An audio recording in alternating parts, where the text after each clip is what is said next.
Welcome to the Modern Husbands podcast, where any combination of Dr. Bruce Ross, Christian Sherrill, and Brian Page host national experts who share winning ideas to manage money in the home as a team.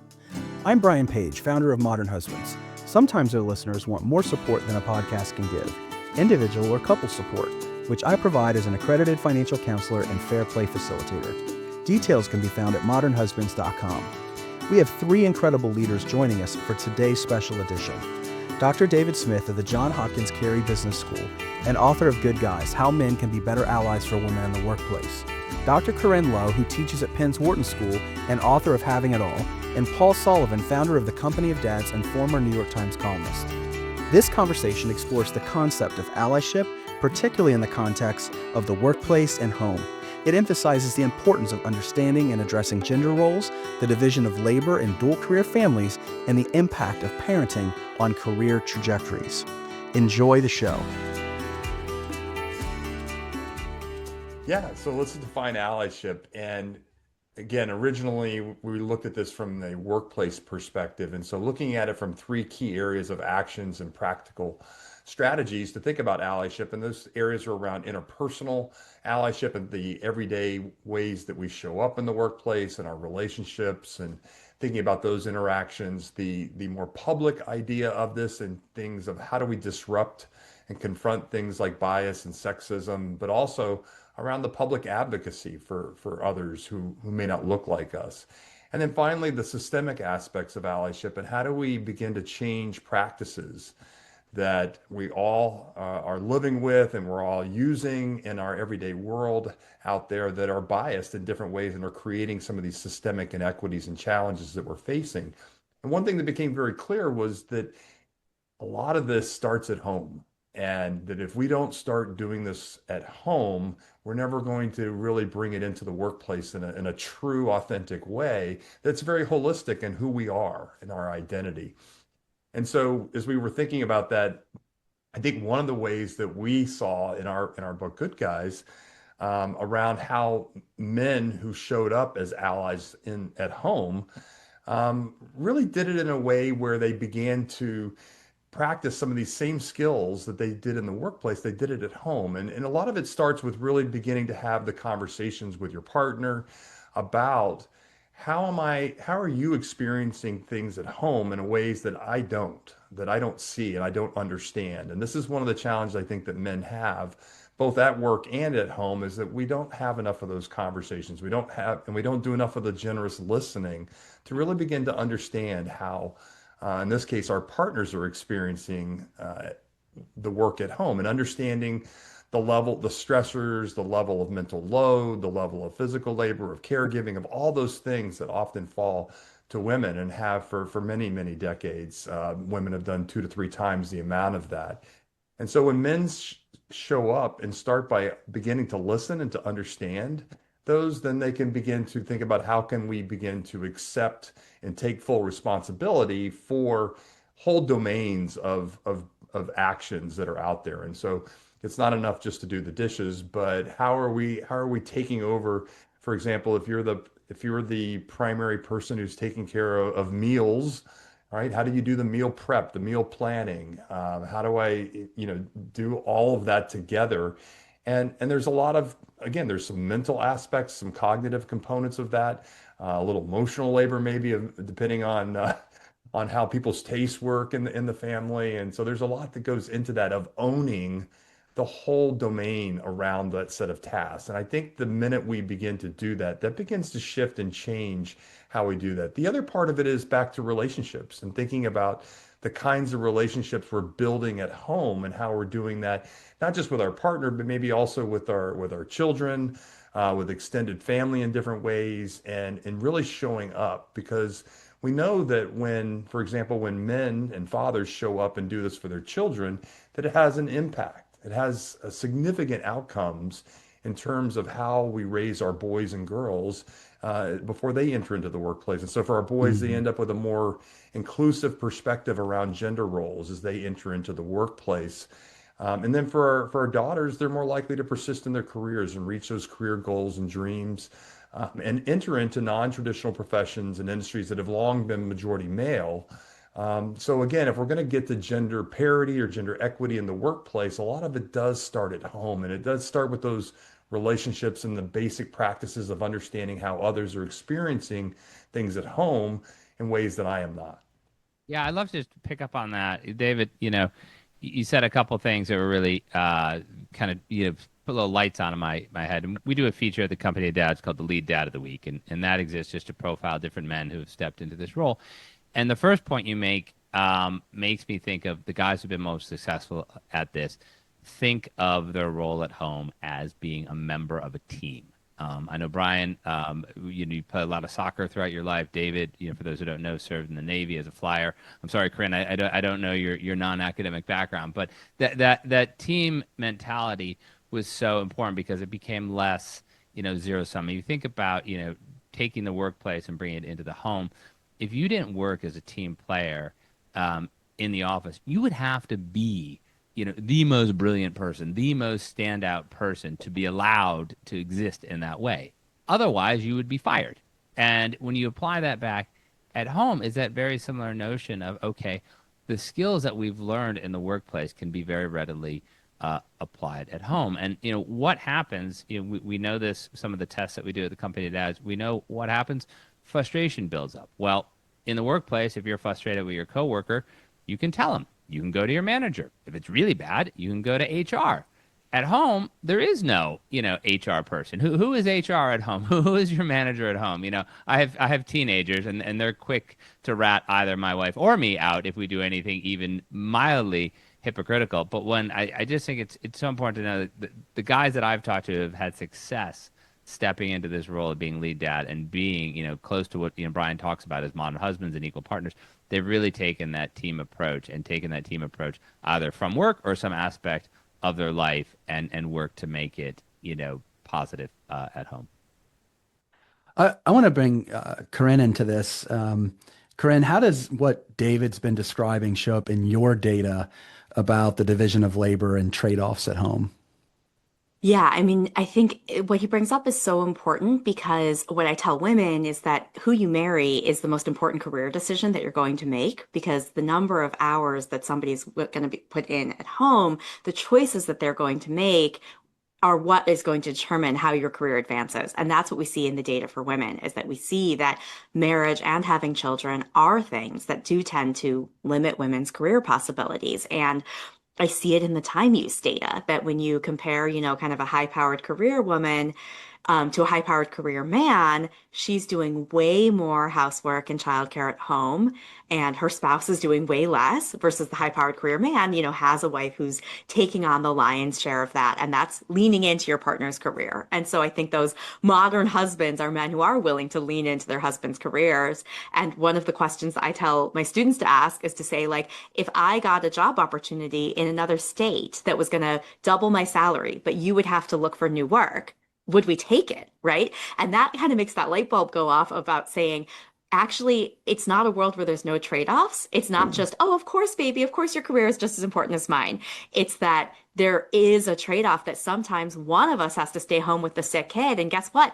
Both of us have an important meeting. This is going to make either of us look bad to our bosses, but somebody needs to take that hit. And so I think that's the reality is that if you are able to actually see your wife's income as to the benefit of the family, right? As something Right. that helps support the family and really then therefore think about her career as part of your ambition as well, right? To say that leaning into my wife's career can be part of how I find that self-fulfillment and self-actualization and have that role like as a provider for the family, then that makes a huge difference in not just equity in the household, but efficiency in the household. Because what happens too often is that the wife is the potential higher earner, but she just doesn't get the hours in the day to do it. And then that's actually inefficient. And what the data tells us is that when couples are going through these conversations to try to arrive at that point, Corinne, is that men oftentimes overestimate the amount of time and energy that they're spending as a partner inside the home. So David, how can couples close that perception gap? Yeah, and overestimation is something we all do as humans, but as it turns out, as men, we tend to do it a little bit more and maybe in lots of different ways. And there are a lot of reasons for that. And sometimes it's a lack of awareness. We just don't really understand how much we're doing or the implications of what we're doing, or maybe even the results or outcomes, the impact that it's having in terms of what we think we're doing. And so this lack of awareness can be a real challenge. And one of the solutions, of course, just like in the workplace, is feedback. Some of us might get more or less feedback than others, but again, closing that feedback loop can be a great way to do that.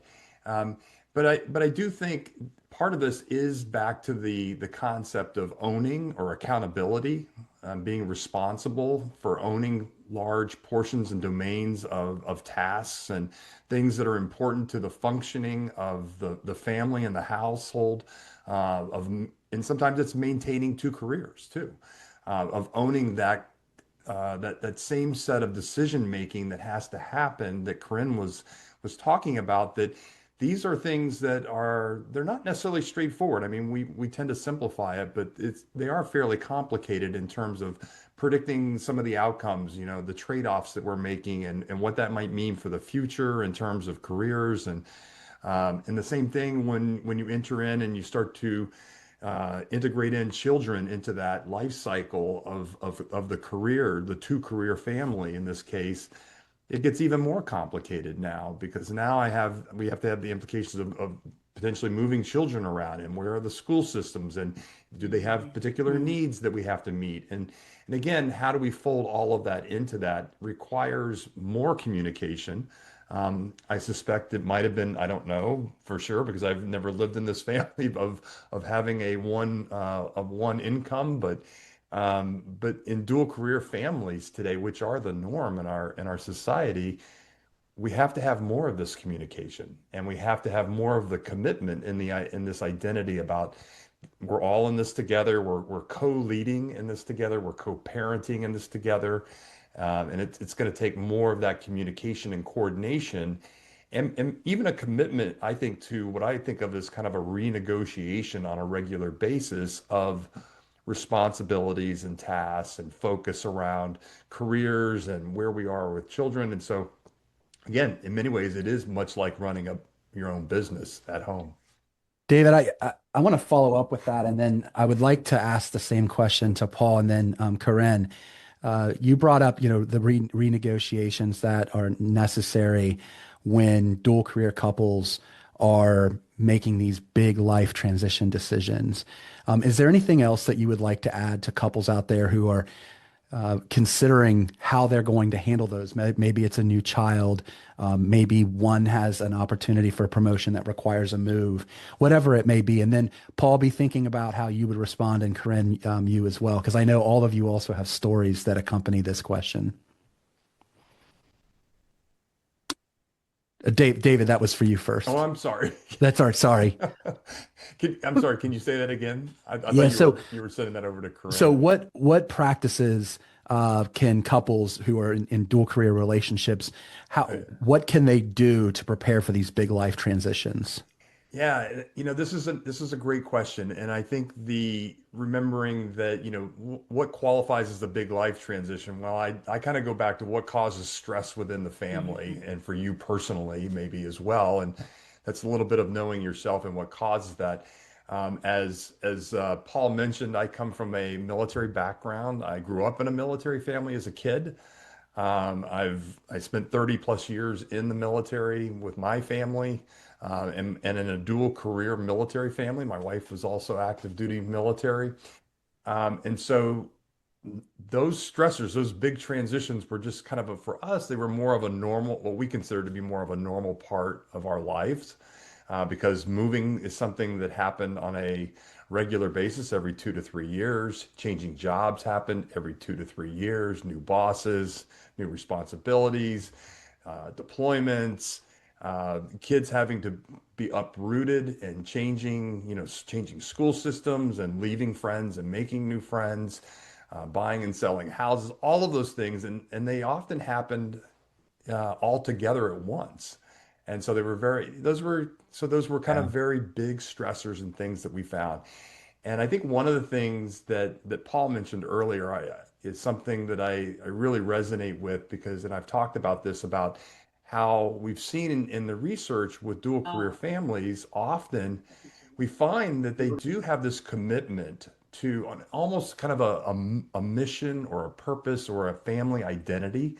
And we see this not only with military families, but other families as well, that they have this maybe even a mission statement. And I found this with some of the research that I did, where because of all of these big transitions, it was really easy to help keep them focused on who they are, what they were trying to accomplish, and really understanding the choices and decisions that they were making to help get through these transitions.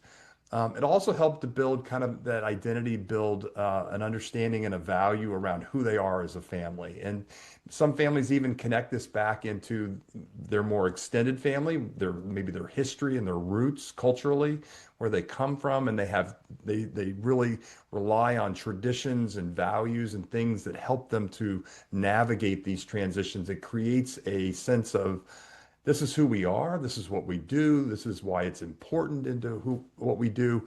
And it also tends to kind of normalize and to kind of smooth out some of those transitions a little bit, and maybe even help each other in terms of navigating some of the stressors, whether it's with yourself or your partner or your children in many of those ways. And it was a lot of some funny stories that I remember back many years ago, doing an interview with Bruce Feiler for his book, The Secrets of Happy Families, where we were talking about this in terms of, how the military builds unit cohesion and how families do this in the same way. And it's done through this storytelling and this narrative, and really kind of going back to traditions and creating this identity of who we are, and this is our purpose, and really giving meaning to that. And so anyway, those are some of the ways that I've seen it done. I appreciate that, Paul. I would love to hear your thoughts. Yeah, I'm gonna maybe take a slightly contrarian take here and talk about the big stressors and the day-to-day stressors. I think if you think of a big stressor like a move, there are two ways to think about it. If you're standing on top of a high dive, like one of those big, Olympic level high dives, if somebody pushes you off that high dive, you're going to flip the best you can and try to land in the water and not get hurt. That if you are standing on top of that high dive and for no good reason feel compelled to jump off of it, well, you're going to have a different thought process. And I think about this in terms of, my first book was called Clutch, and it was all about why people did well under pressure, and of course why other people did not. And what happens in these pressure situations, like a big move or the transition of a child to college or a new job, is your mind focuses in a different way. And there's sort of 5 reasons why people are great under pressure, but the number one reason is focus. You can't maintain that focus all day, every day. It would be absolutely exhausting. So I think in some ways, those big stressors build up. And if you can focus, be disciplined, adapt, you get through it. It's what is going on day to day before it and what is going on day to day after that big stressor. And we offer a free guide at the company of dads. We offer several of them, but this one is called the paper test. And it essentially allows couples to realign their expectations about each other to avoid resentment. And it's super easy, and you can download it, it's free. But what it does is it forces couples to think, who is doing what on a day-to-day basis? Because what happens, and I draw the analogy of sort of we're going to mix all kinds of metaphors here, from diving boards to couches. But if you think about a couch in your house, every single couch that we have in our house, we get it. When you order a couch, you vacuum the carpet, looks awesome, you put the couch down, and then you don't really think about it because couches are heavy, so why would you move the couch? Then 5 years, 10 years, you have a move, or you just get tired of the couch, you get rid of the couch, you pick the couch up, and it is disgusting. You don't even know how some of these things got there. Like, yeah, hair ties, sure, that's fine, but like stuff that is no normal like shape, you don't know the consistency. That is the resentment that builds up in too many relationships when people don't do something like the paper test and have these regular conversations where they establish, okay, I do X, Y, and Z, and I believe that you do 1, 2, and 3. And then the other person says, well, I do A, B, and C, and I believe you do 7, 8, and 9. And the one thing we always say is when couples get together and have those conversations, those two lists will never ever match. That's the stressor in a marriage. And that's how we help people get across that line, because what has happened is whoever is the parent or the spouse taking on more stuff, in the beginning, they took on one extra thing. Then they took on 3 extra things. Then pretty soon they're doing 20, really fucking pissed off. Why am I doing 20 extra things and this other person is going to sit outside and read the paper? This is a necessary reset. If we were professors like David and Corinne, we would get feedback every semester from our students, and it would be brutal. Like, I see the feedback that my daughter, who's 16, gives to her prep school teacher, and it is brutally honest. If they think you are an amazing teacher, they will tell you, they will sing your praises, and your class will be hard to get into. If they think you are boring and ineffective, they will tell you that you are boring and ineffective. This doesn't normally happen in a marriage because it builds up not over a semester, but over years and years and years. So I think the day-to-day stressors of life are what are really going to derail us, much more so than a giant move from one city to the next. So it's important to do something like the paper test so that you can check in and actually, realign expectations. Because what's going to happen 9 times out of 10, unless you were unfortunate enough to marry a sociopath, the person will say, wow, I never knew that you were doing these 20 things. I thought that you were doing 3 things and I was doing 3 things, and there was parity. And that allows that couple to have a reset and to get rid of that resentment and have that carpet look like the day when the couch was brought through the front door. Listeners have told us that they love the ideas we share on our podcast to manage money in the home as a team, but want more help than one episode can provide. That's why I'm excited to announce On the Same Page Consulting for corporations, couples, and individuals. Visit modernhusbands.com and click Our Services at the top of the page to learn more about how I can help you or your employees manage money in the home as a team. Again, that's modernhusbands.com. Now back to the show. I feel like, that boring, ineffective professor is the one who's going to get pushed off the 10-meter board, right? Not expected. And then the couch is going to be pushed on them after that. Yeah, right. Yeah. It's going to be a big splash. For all the metaphors.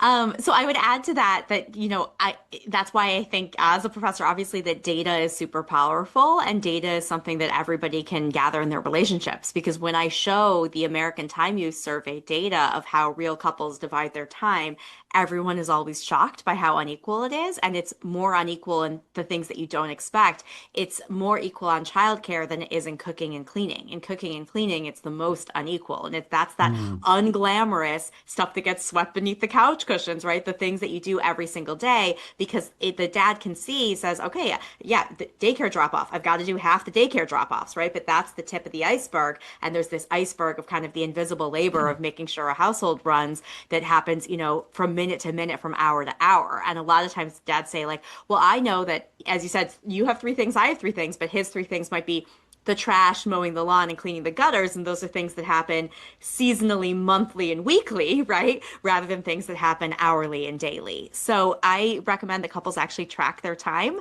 I have a spreadsheet on my website that you can use to do this. But even if you don't want to track all of your time, the number one quick checkup of, do we have maybe some buried resentment under the couch, is, are we getting equal leisure time? Do we both get equal time to go to the gym, to see our friends? And when I say leisure time, I mean things that really serve your objectives first. It's not, I love baking cookies with the kids so much. It is really, you are by yourself or you are with friends and you are just filling up your cup. And again, a lot of times nobody would at the beginning of a marriage plan and say, yes, it's fair that you should have 5 hours a week seeing your friends and you should have 0. But these things do sneak up on us. And so doing that quick checkup of saying, let's just gather data for a couple weeks and see how much we're each getting to do things that are just for us. And oftentimes that's where you see the inequality pop up just from that one statistic. Well, in that spirit, we're all here to talk about how men can support their partners in their careers. And so to help men in particular understand what trade-offs do women face that men often don't see. This is for you, Corinne. Sorry. So I think, the trade-off is like what we see in the data, that it is there's 24 hours in the day. And Hmm. so that marginal hour that I might put into staying home with the sick kid, to confirming all the doctor's appointments while I'm actually at work, or answering texts from the teens while I'm actually at work, right? Those are hours that I'm not putting into investing in my career. And then when I come home, and then what I do for me is, play a game with the kids or spend the extra time with the baby, or, it's pumping and nursing. Those are hours I'm not spending at the gym taking care of my health. Those are hours I'm not spending with my friends refilling my own cup, right? So it's just that we have a time budget. And what happens is, when you're building a career, a lot of people who are, listening to this might have the type of job where you're paid the same salary, even if you kind of scooch the hours a little bit on one side or the other, right? You're paid the same salary in this moment. But economists have this model called investing in human capital. What you're not doing, if you're kind of just checking the boxes of your job, is investing in your human capital. And so where that shows up is in slower career growth for women. And again, we see that in the data, where after kids, women's careers do grow more slowly. They're not getting those promotions. They're not getting those extra opportunities. They're not looking for jobs outside their current company, because at least, they've figured out how to make it work at this company. So again, they're not getting the raise then that comes with switching jobs. And so it's these investments that you're not making that are almost invisible. And that's why it's so important to kind of be really proactive in assessing that, and in assessing, if your relationship is making space for the investments that are most important for both of you. And, the lack of career investment, it's almost like debt that's like quietly accumulating. And that's the same with our health. Is a lot of times for women during this phase when we have young kids at home, we are accumulating sleep debt and health debt for the ways that we aren't taking care of ourselves, that is only going to show up later. And what you shared really leads us to the motherhood penalty and Dr. Golden's research. Can you perhaps kind of build on what you just shared and explain how these little compounding choices that we make in our relationships, and these trade-offs that women often make, can lead to the loss of significant income over time? And then would love, just when Corinne's finished, David and Paul, if you have any thoughts, to please share. Yeah, so what we see in the data is that when women have a child, their income goes down and it never comes back up. And when they have the second child, it kind of comes down again, and then equalizes at sort of a lower level than before she had children. And we do not see the same thing for men's income in the data, right? So of course, a part of it is maternity leave, but we see an impact that lasts longer than that. And that's often women switching into, instead of taking that promotion, instead of looking for the job at another firm, right? It's kind of staying stagnant because your income is lower relative to, other people who didn't have a baby that year. And so those people might have gotten the promotion. Those people might have taken a job at another firm and gotten a raise. Now, in my book, reframe this a little bit, because I think that the kind of message of lean in that left some women feeling alienated was presenting your career as though that is meant to be the purpose of your life, when all of us are pursuing a multiplicity of purposes. And when I Yeah. tell people to think about what they would do if they were billionaires and money were no object, nobody says I would be working 60 hours a week because it's just so fulfilling, right? They all talk about spending time with friends and family and pursuing the things that they value. And so I do reframe to say I don't think of these as child penalties. I do think of them as child investments. Right. Mm. And so what we're seeing, when I see a woman's earnings go down, she's investing in her child's human capital instead of her own human capital. What I object to is that those investments are not shared equally within the household, even when she's the higher earner, because I see the same, quote, child penalty for women who are the primary breadwinner as I do for the women who are not breadwinners. And Mm. again, that is potentially inefficient, because in a household where the woman is the primary breadwinner, maybe it makes sense to have more of those investments taken on by the male partner. And that's what Mhm. kind of we all too often don't see.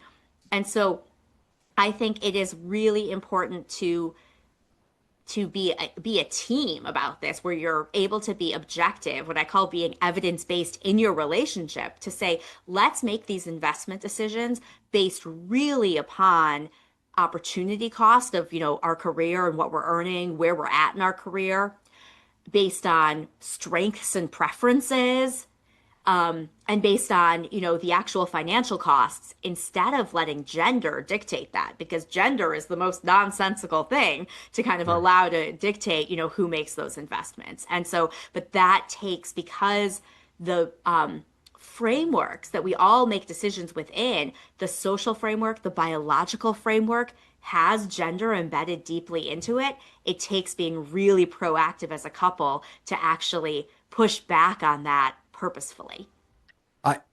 David, I have a follow up for you, and then Paul, after that, I have one for you. David, you've talked a lot about the importance of paid paternity leave for men and some of the challenges men face, and that when you're faced with the circumstances that we've laid out here, and if we want to approach this without looking at gender as a variable, and look at it rationally, how is it that men can better utilize the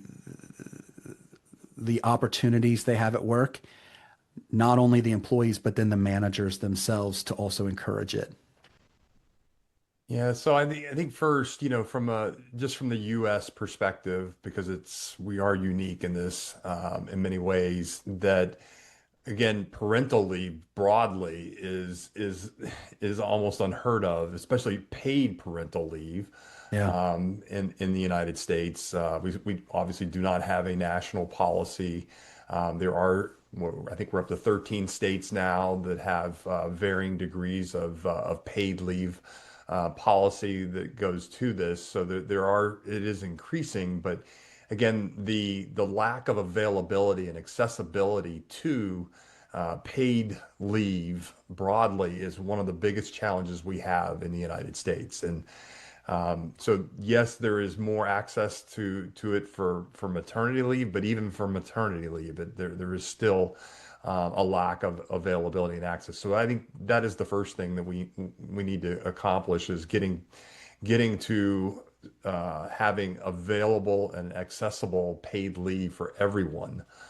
So we can get to those choices that Corinne was just talking about that are so important, right? We can make one of the biggest challenges, and when I was sitting there and I was listening to her talk about this, is that a lot of the decisions that we'd like to get to, and again, I think there is again, depending on which research you read, but I love Brad Harrington's work at the Boston College Center for Work and Family, when Brad was doing this work around dads and this notion of the conflicted dads, or these dads who believe in doing this fair share and this equitable distribution of caregiving specifically, but more broadly around domestic labor and unpaid labor.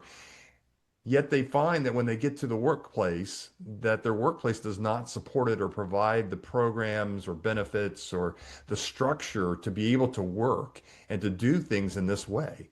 And so now you're left with a choice. You can live in that world, and then things are not going to be equitable at home, or you can choose to leave it and find something else. And there are men who do that and choose to do that, often sacrificing, and this is the trade-off, the cost that Corinne was talking about, the opportunity cost that we're looking at here, the trade-off when we go and choose to go into maybe a different career or work in a different line of work, or to take, maybe I'm having to do more gig work instead of more of a full time. So again, there's really challenging choices, because in many ways the workplace is not structured, and we don't have work structured in a way that does support employees as being holistically employees. And oh, by the way, yes, you do have a life outside of work. And it does encompass things like caregiving, and it's not just about caregiving for kids. Many of us today are facing issues around elder care or care for other, again, family members, that these things happen. But most employers don't know what their population looks like of caregivers. But the research that we see is it's somewhere around 75 to 80% of your workforce identifies as a caregiver and have caregiver needs. Yet most employers do not know their population. They don't understand the needs of the population. So therefore, things are not changing. The structure of work is not changing. The benefits are not changing in a way that help us to support it. But paid parental leave or paid paternity leave, specifically for men, because we find I used to be a big proponent of parental leave, of calling it parental leave, until again, we find, as we did the research, finding that men actually take more of the leave when you call it, it's designated as paternity leave specifically for them. They're more likely to use it. And again, if it's 100%, and I encourage the employers out there listening to this, you need to have 100% paid leave. Most workers can't survive on 50 or 60% of their pay for 8 to 12 to 16 weeks, whatever you're providing in terms of leave for their people. So again, those are just a few thoughts. I mean, we could talk about this particular topic for a long time. Paul, this really plays into the importance of the role that a lead dad plays, because what Corinne was sharing, I think a lot of folks are in these dual career relationships where you have these competing priorities and you're trying to figure out how can you arrange your life to have it all. There you go, Corinne, a little plug for your book. But sometimes historically, women, we know this, are the ones who decide or believe that they should take the flexible role and take a different type of career or not work as much and do what Dr. Golden would call the greedy work. But that's not the case in the modern world. That's changing. Can you describe how the lead dad would support women who are especially ambitious in their careers, to allow them to continue on that glide path to reach their career dreams? Yeah, lots to unpack there. And I felt like I was in a presidential debate because I jotted down notes from both what Corinne and David were saying to address afterwards. Look, the role of a lead dad is to be he's a man who's the go-to parent, whether he works full-time, part-time, or devotes all of his time to his family. We say in many cases he's there to support his wife or partner and whatever they're doing. We say many cases because 18% of fathers in the United States are divorced, widowed, or otherwise single. And then we say he's always an ally to working moms and caregivers in the office. And one of the ways that he helps, particularly in the office, is through visibility. I mean, Corinne laid out a very rational way to look at how you should divide up labor, how you should divide up a job. I happen to agree with what she said. I'm a very rational person, but it sort of brought to memory, Richard Thaler, the Nobel economist out of Chicago, until he got religion and started teaching at San Diego, because the weather's a hell of a lot nicer there than in Chicago, where I went to school and froze. And he talked about people as being divided between humans and econs. A human is the rest of us, and econ is an economist who thinks in a more, rational way or a more cost and benefit way. And we talk at the company of dads about, we say that there are only two things that moms can do that dads cannot do. A woman, can carry a child for 9 months and give birth. And if she so chooses, she can breastfeed. Those are the only two things that a woman can do that a dad cannot do. The problem is at work, we have these very gendered assumptions over who's going to do what. And Corinne also talked about the motherhood penalty, and David, gave a shout out to Brad Harrington at Boston College. One of Brad's, former students who's now back at Boston College is a professor economist named Jamie Ladge.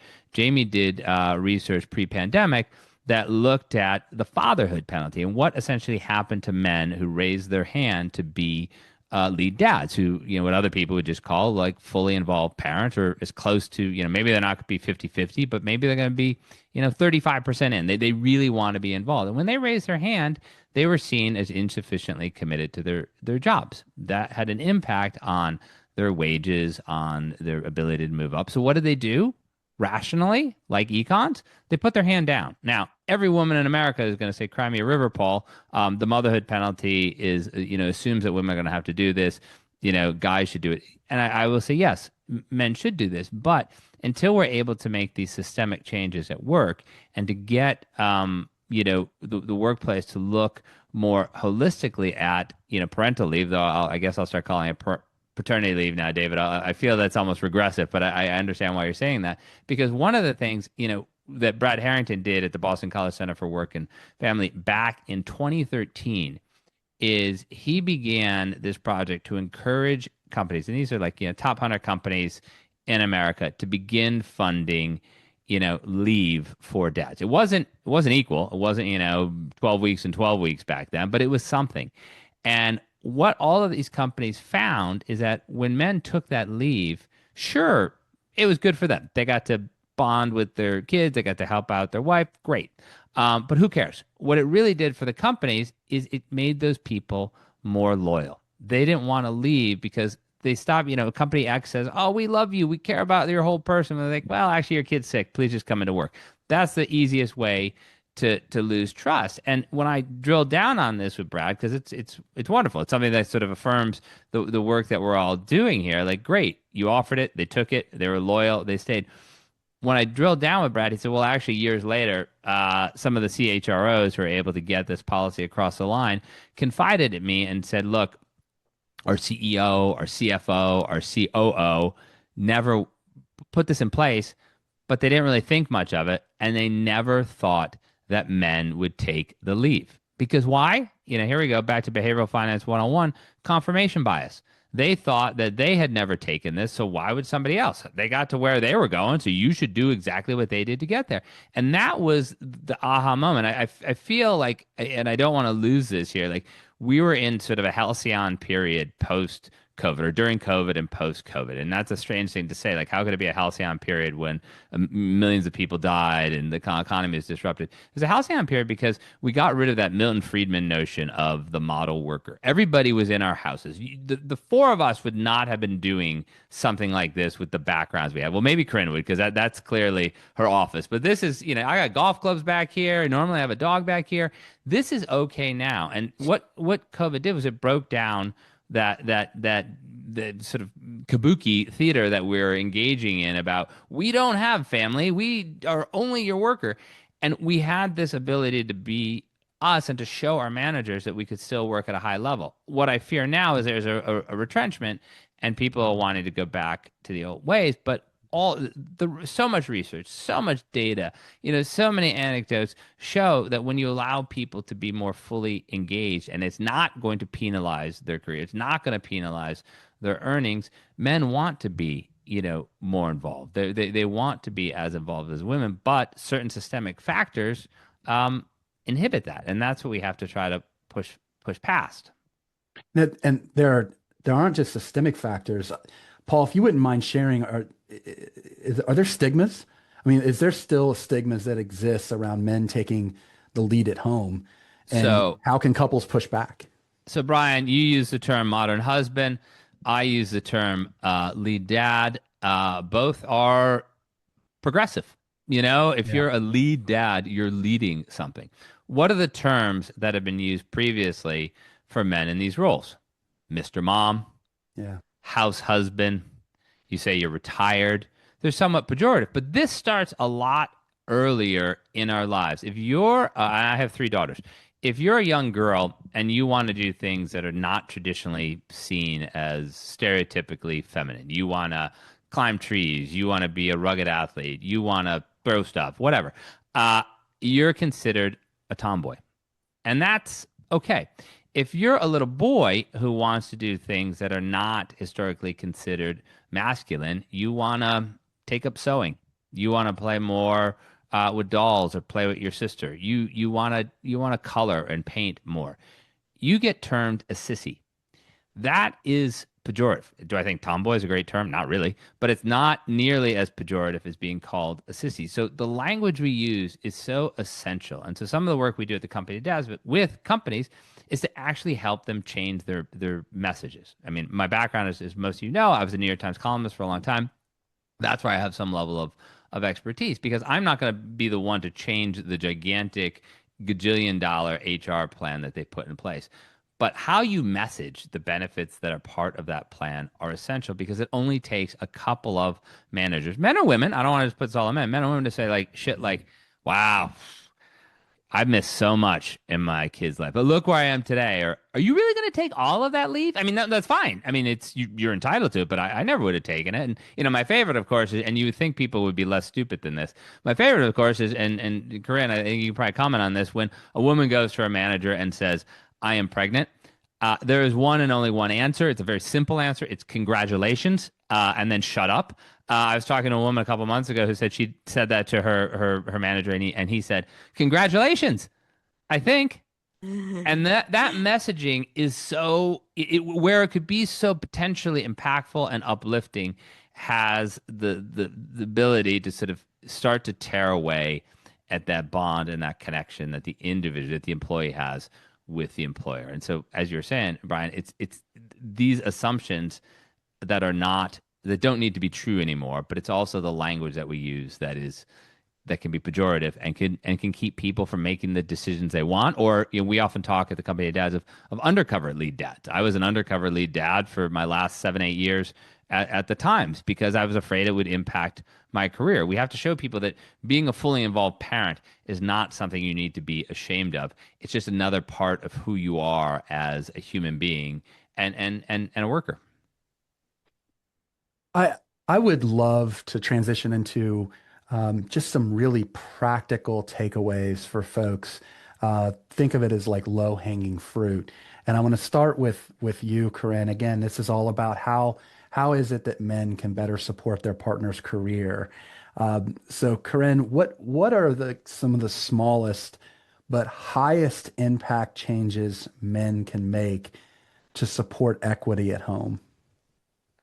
So I think a big one, and Brian, you know this well from your work as a fair play facilitator, is that if you are going to take something on, you have to fully own it, root, stem, and branch. So it is not helpful to say like, oh yeah, sure, I can take the kids to the doctor's appointment, then be like, can you remind me where it is? And do I need to bring anything? Do I need to have them fill out any forms, right?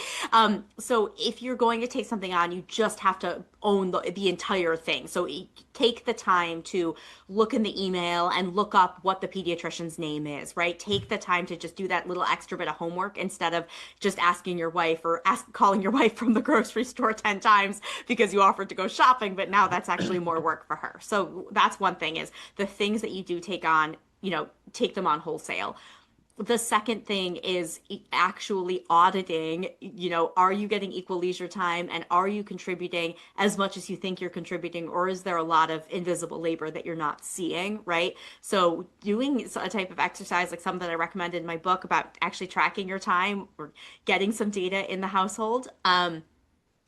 The third is to pick the area at home that you are going to lean into wholesale and you're going to get better at. Because I think one of the myths is that you kind of take who is displaying competency as a given, and you're like, oh, but my wife is so good at the parenting stuff, so how am I supposed to get in there? It's like, yeah, we're following all of the Instagram people, we're in Facebook groups, we're reading 1,000 books, we're reading blogs, we're subscribed to email lists. Like, this is not just, I was not born knowing how to gentle parent a 2-year-old, right? That's something that Dr. Becky told me how to do. So picking the area where you are going to develop competence so you can become an amazing chef. It's not my wife's a great cook and I'm not, right? That's something that anybody can choose to invest in learning. You can, become the toddler expert, the potty training expert, because you took the time to read the books and to invest in that. So finding those areas in the house that you are going to lean into that are outside of those stereotypical being the lawn care guru or being, the person who takes the car into the mechanic roles. And then the final one is that I think you have to support your wife in busting some of those outdated gender roles too, because sometimes for women, it's also this psychological view that's like, I should be able to do this. I should be able to get this all done at home and be great at my job too. And so I always tell women that, when you're not outsourcing a task, you're choosing to hire yourself to do it. And we are much more willing, typically, to outsource male-coded tasks, such as taking your car to a mechanic to get the oil changed, even though David, Brian, Paul, you could all change the oil if you spent an hour, watching a Not YouTube me. video. You could, I promise you. But we say men's time has value. We're going to get an expert to do this. And so I think sometimes you need to help flip that script to your wife to be like, honey, I see you packing these amazing lunches for the kids, and I'm sure that they love it. But is that something that you have time for? Is this something that we could invest some of our shared household time and money budget into, getting off of your plate? So, if you see that, your wife is putting a lot of guilt on herself around the holiday season to get everybody the perfect present, to, make sure that the decorations look amazing, to make those, home baked holiday cookies, or, the homemade holiday meals, saying like, hey, what do you think about getting catering? Because I see that you're really busy and stressed out, and I feel like you're holding yourself to a really high standard there. So you can actually be a cheerleader or a supporter for your wife breaking down some of those gender roles that she's holding for herself as well. David, the way that I pose this question to you is that a man and a woman, two separate instances, walk in and say, I'm pregnant, or we're pregnant. So my question for you is, if you're the manager, what is the best way to respond to that statement? So I think the first, I think we heard one of the great responses is congratulations. We can start there. I think one of the ones that I'll just share a quick story from that was, a real story that happened with me when I was a manager. And one of my younger the men who worked for me, in this case happened to be a faculty member, came to me, and because again we had a small, at the time there was a smaller amount of paid paternity leave in this organization. But he came to me to let me know that that his wife was pregnant, and baby was due whenever it was due, and was coming to me just being proactive in terms of scheduling from a needing some time off and scheduling for the semester and for classes, and so I started with the congratulations, that's awesome, and I said, when would it work best to take your leave? And at the time, when I said it, I don't know how much thought I'd actually put into it, but it really was the question that I wanted him to answer for me, because I wanted him to know, one, that I support and advocate, and I want him to take all of his leave, and I want him to take it in a way that works best for him and his family, regardless of the impact hey, let's just put work aside for a second and let's think about your family first. And he's coming to me as his manager at work and to ask this question. And I look back now and I remember his response was like, well, that wasn't what I was expecting you to say. When I came in there, because he was kind of sheepish about it, and almost, you could tell he was almost worried about it. But it really, it changed the conversation that we had following that, about again, trying to schedule this in a way that worked best, and understanding the needs and the type of pregnancy that his wife was experiencing, and where there were going to be needs after the baby, and the help and support and caregiving that they were going to have available to them at different times. And it didn't actually make sense for him to take all of his leave at once right at the beginning, actually to take some of it then, and then maybe to spread out later on.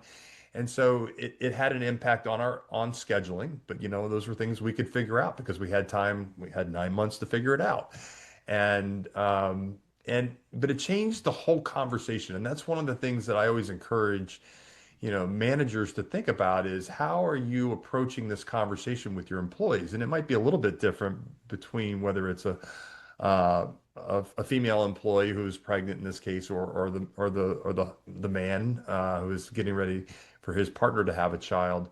But in many ways, it's the same. And thinking about it from, how do I support you and what you're trying and what you're going through, and then and helping you to be most effective at home. Because when you're effective at home, it's going to, again, as we heard, and I think Paul did a nice job of summarizing some of that great research that's out there. It has an impact on the work.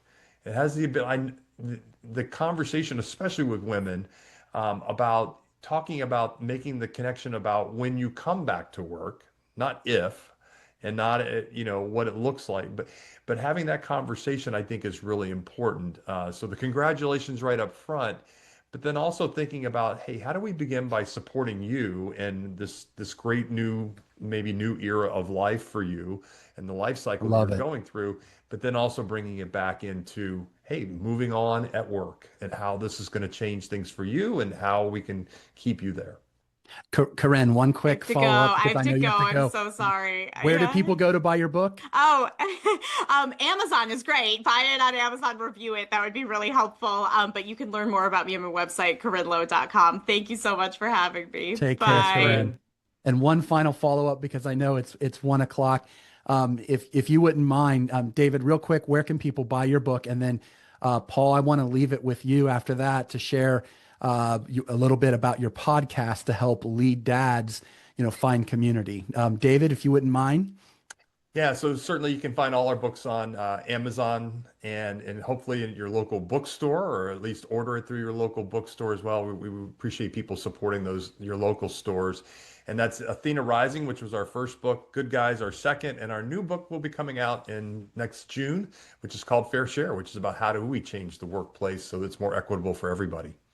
Love it. And then Paul, where can people turn to listen to your podcast and listen to conversations about how to be lead dads and supportive of their partners' careers? Yeah, thank you, Brian, and thanks for organizing this whole discussion. I'm actually kind of sad that Corinne jumped off when she did, because I was going to offer to drive down to Philadelphia and have her change my oil, and I would make 3 weeks worth of snacks for her kids and flip around the domestic labor. But maybe she'll hear this on the recording. People can go to thecompanyofdads.com, and the one-stop shop for everything is our newsletter, The Dad. So companyofdads.com/The Dad. They'll get the podcast, the lead dad of the week, some other stories. We have a lead dad library, but it's really The Dad that collects all of that each week, and it arrives on Sunday morning, so it doesn't clog your inbox. Don't leave just yet. Be sure to like and subscribe before you do. And a reminder to visit modernhusbands.com if you're looking for money and home management support in your life. Just click the Our Services button at the top of the page. Again, that's at modernhusbands.com. And many thanks to our co-hosts, our guests, and of course, all of you for joining today.